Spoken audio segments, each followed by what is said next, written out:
Hello दोस्तों, मेरे YouTube channel में आपका स्वागत है। और आज की इस वीडियो में हम बात करेंगे कुंडली के दूसरे भाव के बारे में, यानी धन भाव के बारे में।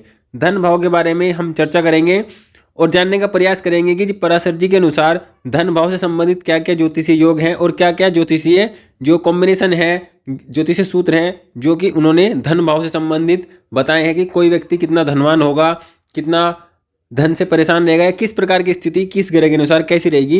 इस वीडियो में हम इस बारे में जानेंगे। वीडियो अच्छी लगे तो प्लीज़ वीडियो को लाइक करें और चैनल को सब्सक्राइब जरूर करें। देखिए, कुंडली में जब भी दूसरे भाव की बात होती है तो ये बहुत महत्वपूर्ण भाव अपने आप में बन जाता है, क्योंकि जो आज का जीवन है, आज के जीवन में सभी सुखों की प्राप्ति धन के द्वारा होती है। और जो दूसरा भाव है ये व्यक्ति के धन को दिखाता है, व्यक्ति के परिवार को दिखाता है, व्यक्ति की वाणी को दिखाता है, व्यक्ति के संचित धन को, बैंक बैलेंस को, प्रॉपर्टी को, घर परिवार को,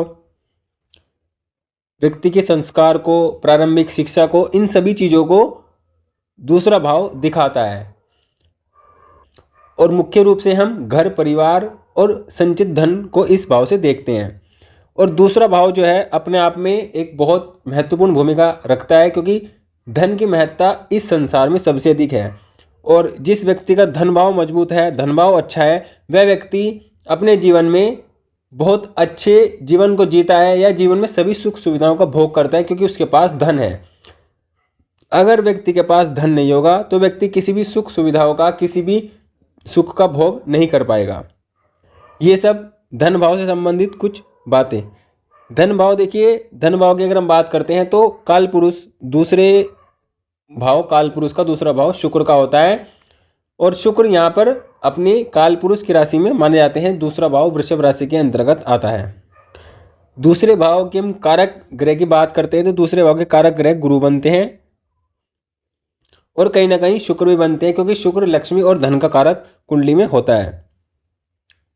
देखिए, जिस भी व्यक्ति की कुंडली में अगर हम सूत्रों की बात करें, किसी भी व्यक्ति की कुंडली में ये दूसरे भाव का स्वामी, दूसरे भाव का मतलब धन भाव का स्वामी अगर लगन में हो तो ये अत्यंत श्रेष्ठ है। ऐसे व्यक्ति के जीवन में धन होता है और ऐसे व्यक्ति के पास धन खुद चल कर आता है। कहने का मतलब है कि ऐसे व्यक्ति को धन कमाने के मामले में बहुत अधिक संघर्ष या बहुत अधिक परेशानियों का सामना नहीं करना पड़ता है। ऐसा व्यक्ति आसानी से बड़ी अच्छी मात्रा में जीवन में धन कमाता है, जिसकी कुंडली में धन भाव का स्वामी लगन में हो।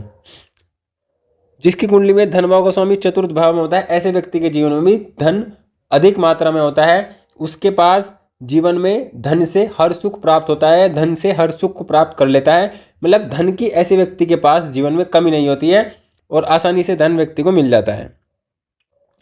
धन भाव का स्वामी अगर पंचम में हो तो ये भी अत्यंत श्रेष्ठ है और व्यक्ति के जीवन में धन की कभी कमी नहीं होती है। व्यक्ति अपनी वाणी से, अपने परिवार से, अपने ज्ञान से, हर प्रकार से व्यक्ति जीवन में धन कमाता है और एक से अधिक संसाधन या एक से अधिक जो मेथड होते हैं जीवन में धन कमाने के होते हैं। सप्तम में, नवम में, दसम में और एकादश में, इन सब भावों में अगर धन भाव का स्वामी है तो ये अत्यंत श्रेष्ठ है। मतलब कहने का है कि केंद्र और त्रिकोण, केंद्र त्रिकोण में अगर धन भाव का स्वामी किसी भी व्यक्ति की कुंडली में पाया जाता है तो ये अत्यंत श्रेष्ठ होता है। ऐसे व्यक्ति जीवन में अच्छे कर्मों से, शुभ कर्मों से धन कमाता है और उस धन से अपने जीवन में सभी सुखों का भोग करता है। तो व्यक्ति के पास धन की कमी नहीं होती है जिनकी कुंडली में इस प्रकार की स्थिति होती है।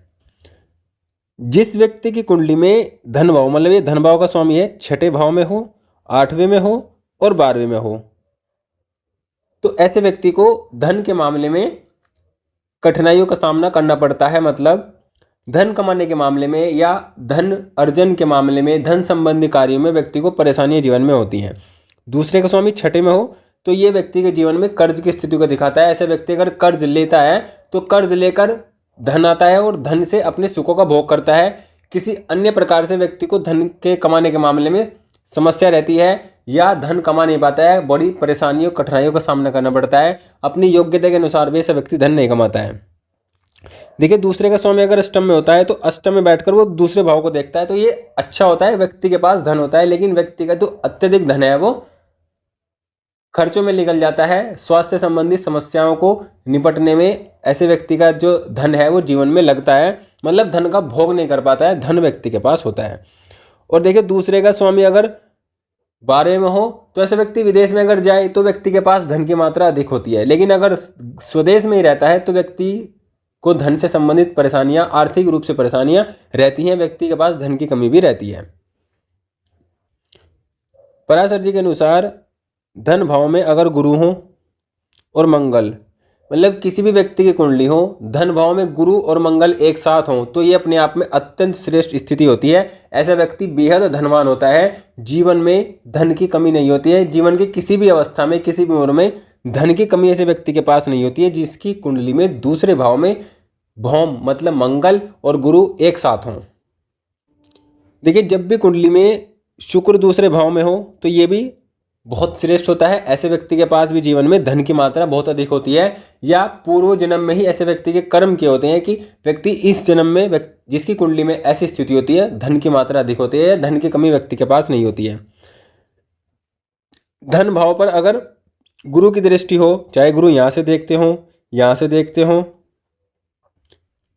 या गुरु छठे भाव से देखते हो, मतलब गुरु की दृष्टि हो धन भाव पर तो भी ऐसे व्यक्ति के पास जीवन में धन की कमी नहीं होती है, व्यक्ति के पास धन होता है। जितने शुभ ग्रह की दृष्टि धन भाव पर होगी उतना व्यक्ति के पास धन होगा, जीवन में धन की मात्रा अधिक होगी, मतलब धन किसी प्रकार से कमी नहीं धन की होगी अगर शुभ ग्रह की दृष्टि होगी। जैसे कि गुरु शुक्र अगर यहाँ पर बैठ जाएं तो ये दो ग्रह धन भाव को देखेंगे, ऐसे व्यक्ति के पास बड़ी मात्रा में धन होता है, श्रेष्ठ धन होता है। अगर किसी व्यक्ति की कुंडली में धन भाव में शुभ ग्रह हो, जैसे कि चंद्रमा यहाँ पर शुक्ल पक्ष के हैं, गुरु शुक्र से यहाँ पर दृष्ट हैं, तो ये एक राजा या राजा से भी अधिक या राजा के समतुल्य जीवन या धन की मात्रा होती है, मतलब ऐसा व्यक्ति बहुत अधिक धनवान होता है, धन की कमी ऐसे व्यक्ति के पास नहीं होती है। पीढ़ी दर पीढ़ी व्यक्ति की जो पीढ़ियाँ होती हैं बहुत धनाढ़ परिवार में जन्म लेता है ऐसा व्यक्ति, और धनी होता है। जब शुभ ग्रह हो और शुभ ग्रह की दृष्टि भी हो तो ये अत्यंत श्रेष्ठ स्थिति कुंडली में धन भाव की होती है, मतलब शुभ ग्रह हो कुंडली में धन भाव में और शुभ ग्रह देख रहे हो तो ये बहुत श्रेष्ठ स्थिति होती है। देखिए जब भी कुंडली में दूसरे भाव का स्वामी और 11वें भाव का स्वामी दोनों छठे भाव में हों, दूसरे भाव का स्वामी 11वें भाव का स्वामी दोनों छठे भाव में हों और लाभ भाव में पाप ग्रह हों, लाभ भाव पर पाप ग्रह की विशेष रूप से दृष्टि हो, दूसरे भाव का छठे भाव का स्वामी अगर दूसरे भाव का 11वें भाव का स्वामी छठे भाव में हो और लाभ भाव पर पाप ग्रह की दृष्टि हो तो ऐसे व्यक्ति निर्धन होता है, ऐसे व्यक्ति के पास धन की कमी होती है, ऐसे व्यक्ति को धन कमाने के मामले में बहुत संघर्ष करना पड़ता है। जब भी कुंडली में तीसरे भाव में कोई भी पाप ग्रह हो और लगन में पाप ग्रह हो, मतलब दूसरा भाव पाप कर्तरी में हो, तो ऐसे व्यक्ति को भी धन कमाने के मामले में बहुत संघर्ष करना पड़ता है। धन इतनी आसानी से व्यक्ति नहीं कमा पाता है और जितना व्यक्ति डिजर्व करता है उतना उसको प्राप्त नहीं होता है, उससे कम मात्रा में प्राप्त होता है जब धन भाव पाप कर्तरी में होता है। धन भाव पर 2 या 2 से अधिक पाप ग्रह की दृष्टि हो तो भी व्यक्ति निर्धन होता है, धन की कमी व्यक्ति के पास रहती है, व्यक्ति को धन कमाने के मामले में संघर्ष करना पड़ता है, चाहे वह कितना ही इंटेलिजेंट हो, कितना ही दिमागदार हो, कितना ही बलशाली हो, कितना ही बुद्धि वाला हो, लेकिन अगर धन भाव पर पाप ग्रह की दृष्टि है, 2 से अधिक पाप ग्रह की दृष्टि है, धन भाव में पाप ग्रह उपस्थित है और पाप ग्रह की दृष्टि है तो ये भी स्थिति व्यक्ति के जीवन में धन की हानि को दिखाती है, धन की मात्रा व्यक्ति के पास कम होती है या धन के लिए संघर्ष व्यक्ति को करना पड़ता है। जब भी कुंडली में दूसरे भाव का स्वामी, ये दूसरे और 11वें का स्वामी छठे में हो या 8वें में हो या फिर दोनों 12वें में हो, मतलब कहने का ये है कि दूसरे और 11वें का स्वामी 6, 8, 12 में से किसी में भी हो, 11वें भाव में मंगल हो, दूसरे भाव में राहु हो, कहने का मतलब है कि दूसरे भाव में राहु हो, 11वें में मंगल हो और दूसरे भाव का और 11वें भाव का स्वामी 6, 8, 12 में से किसी भाव में हो तो ऐसा व्यक्ति भी निर्धन होता है, व्यक्ति के पास धन की कमी होती है या व्यक्ति जीवन में धन की कमी का अधिक सामना करता है, व्यक्ति के पास धन कमाने के स्रोत या जितनी व्यक्ति मेहनत करता है उतना व्यक्ति के पास धन नहीं आता है, धन की कमी ऐसे व्यक्ति के पास होती है। दूसरे भाव में राहु, 11वें भाव में मंगल हो और दूसरे 11वें का स्वामी 6, 8, 12 में हो तो व्यक्ति के पास धन नहीं होता है, निर्धन ऐसा व्यक्ति होता है। कुंडली में दूसरे भाव से व्यक्ति की वाणी का विचार भी किया जाता है कि व्यक्ति की अभिव्यक्ति, व्यक्ति की वाणी कैसी है। अगर दूसरे भाव का स्वामी 6, 8 और 12 में हो, किसी भी भाव में हो, 6, 8, 12 में हो और दूसरे भाव में पाप ग्रह हो, मतलब शनि राहु केतु मंगल दूसरे भाव में हो और पाप ग्रह की दृष्टि हो, तो ऐसा व्यक्ति चुगलखोर या झूठ बोलने वाला हो सकता है। क्या होता है जब दूसरे का स्वामी 6 8 12 में हो, दूसरे भाव में पाप ग्रह हो और पाप ग्रह की दृष्टि हो, मतलब पाप ग्रह उपस्थित भी हो, पाप ग्रह की दृष्टि भी हो, तो ऐसा व्यक्ति झूठ बोलने वाला, चुगलखोर या वाणी से किसी को दुख देने वाला हो सकता है। ऐसी स्थिति कुंडली में बनती है जब व्यक्ति की कुंडली में दूसरे भाव में पाप ग्रह उपस्थित हो, पाप ग्रह दूसरे भाव को देखता हो और 6 8 12 में दूसरे भाव का स्वामी हो। दूसरे भाव का स्वामी 6 8 12 में हो तो ऐसे व्यक्ति को जीवन में नेत्र का रोग भी होता है, आंखों संबंधी समस्या भी व्यक्ति के जीवन में होती है। दूसरे भाव में शुभ ग्रह हो, शुभ ग्रह देखता हो तो ऐसे व्यक्ति सुंदर नेत्रों वाला होता है, उसकी आंखें बहुत सुंदर होती हैं। जिस भी व्यक्ति कुंडली में दूसरे भाव पर शुभ ग्रह की दृष्टि हो, देखिए जब कुंडली में मान लो किसी की कुंडली में यहाँ पर शनि बैठे हों, पाप ग्रह हों, लेकिन शुभ ग्रह की दृष्टि हो तो जो प्रभाव होता है वो मिला जुला होता है, किसी चीज़ में अच्छा होता है। ये शनि के प्रभाव को बढ़ाता है और दूसरे भाव को बढ़ावा देता है, मतलब किसी भी भाव पर शुभ ग्रह की दृष्टि उस भाव के प्रभाव को बढ़ा देती है। तो इस प्रकार हम इस फल को कह सकते हैं।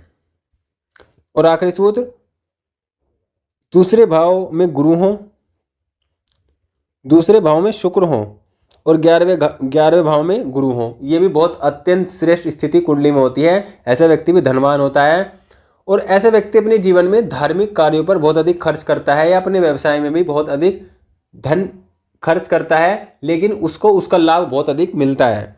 ऐसा व्यक्ति भी इस रूप से विशेष रूप से विख्यात होता है, धनी होता है और जीवन में सभी सुखों को पाने वाला होता है। दूसरे भाव में शुभ ग्रह हो, 11वें भाव में शुभ ग्रह का मतलब है दूसरे भाव में शुक्र हो, 11वें भाव में गुरु हो, तो ऐसा व्यक्ति विख्यात होता है। धार्मिक कार्यों पर वैसा व्यक्ति अधिक खर्च करने वाला होता है। तो इस प्रकार आज की वीडियो में हमने जाना दूसरे भाव से संबंधित कुछ ज्योतिषीय योग। अगली वीडियो में हम तीसरे भाव से संबंधित वीडियो की चर्चा करेंगे, तीसरे भाव से संबंधित चर्चा करेंगे। वीडियो अगर अच्छी लगी तो प्लीज़ वीडियो को लाइक करें, चैनल को सब्सक्राइब करें और वीडियो को लास्ट तक देखिए, जिससे आप अपने कुंडली में इन योगों को मिलाएं और कमेंट कर जरूर बताएं कि किस प्रकार के फलों की प्राप्ति आपको जीवन में होती है। और वीडियो अच्छी लगे तो प्लीज़ वीडियो को लाइक करें, चैनल को सब्सक्राइब करें। धन्यवाद।